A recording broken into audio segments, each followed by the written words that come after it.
Hello, good afternoon guys. Magluluto tayo ng tofu with celery at manok saka tofu. So first thing ay i-fry natin ang ating tofu hanggang sa mag-brown siya guys. And then, yan, hintayin natin siya na mag-golden brown. Saka natin hahanguin. Yan ang ating tofu with celery and breast chicken guys. So wait natin siyang mag-brown, and then hanguin natin guys, and then magpainit tayo ng mantika at i-fry natin yung onion na hiniwa ko siya ng malalaki.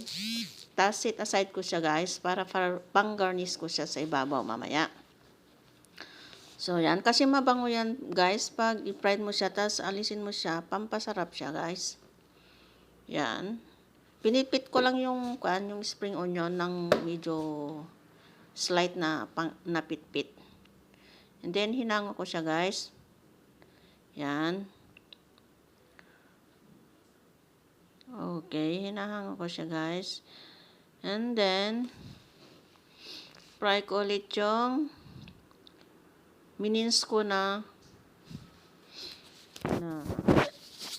onion later guys.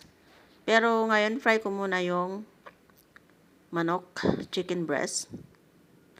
And then set aside. Yan, pag brown na siya, alisin ko na siya guys. Yan ang ating chicken breast na panlahok sa ating tofu, celery, at labanos. Yung labanos guys, hiniwahi ko siya ng maninipis kasi matanda yung kakain. So, yan na nga guys. Malapit na siyang mag-brown, kaya hahanguin ko na siya. And then, set aside. Okay, malapit na siyang maluto guys.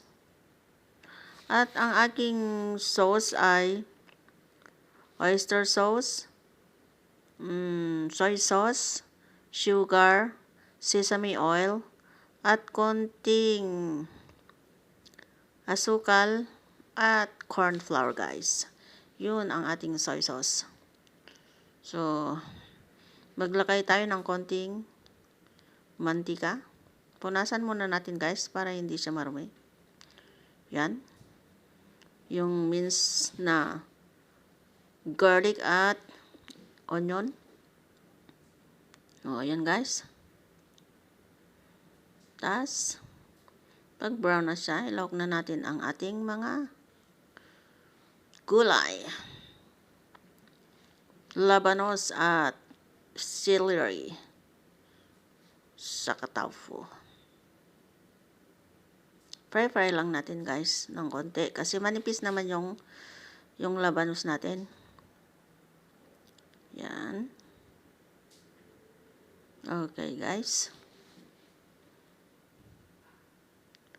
Yung tofu natin, guys, nilalaw ko na para yung lasa ma-absorb niya. Kasi pag ilagay mo lang pag malapit ng maluto, yung lasa hindi siya pupunta sa loob ng tofu.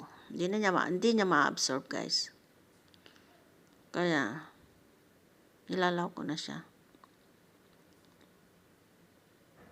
Kaso, madali siyang